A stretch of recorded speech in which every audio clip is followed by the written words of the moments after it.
नमस्कार मैत्रिणींनो, मी तुम्हाला अक्षय तृतीया या विषयावर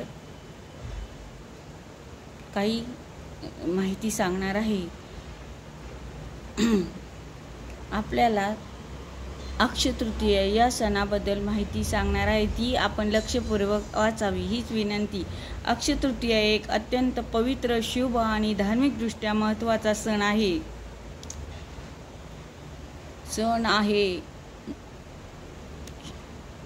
अक्षय तृतीया या शब्दाचा अर्थ कधी न होणारी म्हणजे तृतीया म्हणजे जिचा नाश होत नाही, ही कायमच फलदायी असते, अशी तिची खालील धार्मिक, शास्त्रीय, देव संस्कृती करण्याची सविस्तर माहिती दिलेली आहे।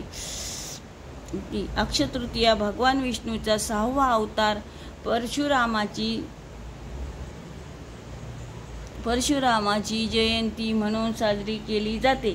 या दिवशी भगवान विष्णूची त्रयोदशी प्रारंभ केला होता असं मानलं जातं। त्रयोदशीचा प्रारंभ केला होता। महाभारतातील कालसंदर्भ महाभारतात सांगितले आहे की या दिवशी पांडवांचा अक्षय पात्र लाभला। यामुळे कधी अन्न वस्त्र वंचित प्रसंगी या अक्षय तृतीयातून अन्न निर्माण करून तिची लज्जा वाचवली होती। गंगा अवतरण त्या दिवशी गंगा मातेचे पृथ्वीवर आगमन झाले असे पुराणामध्ये उल्लेख केलेला आहे। त्यामुळे त्या दिवशी गंगा स्नान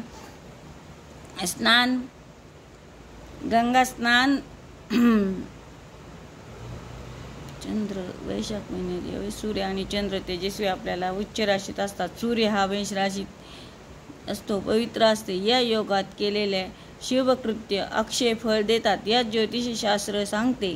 त्यामुळे त्या दिवशी सोने खरेदी करणं, विवाह, नवीन घर, व्यवसाय, शिक्षणाचा आरंभ इत्यादी गोष्टी शुभ मानल्या जातात। अद्याच कारणाने अक्षय तृतीया म्हणजे नाश होणारा या दिवशी दान, तप, पूजा, पवित्र पाचारण साधन केल्यास जन्मोजन्म मिळते असे मानले जाते। तिची सद्गुणी वाढणार असल्यामुळे त्या दिवशी केवळ भौतिक नव्हे तर आध्यात्मिक उज्ज्वली सुरुवात करण्याचा योग काळ मानला जातो। अन्नदान, गोपूजन, वस्त्रदान, पाण्याची टाकी, कुंड, विहार पूजन याचे कार्य विशेषतः पुण्यदायी समजले जातात। इतर माहिती संस्कृती संदर्भ आहे। सोनं खरेदी करण्याचा परंपरा सोनं हे लक्ष्मीचे प्रतीक मानले जाते। अक्षय तृतीयाच्या दिवशी खरेदी केलेली वस्तू काही नष्ट होत नाही अशी श्रद्धा आहे। शुभ कार्याची सुरुवात त्या दिवशी सिद्ध केली जाते। पंचांग पाहण्याची गरज नसते। साहित्यिक दृष्टिकोनातून तो दिवस नवीन मानला जातो। निष्कर्ष, अक्षय तृतीया म्हणजे नवीन ऊर्जा, नवीन प्रेरणा, आध्यात्मिकता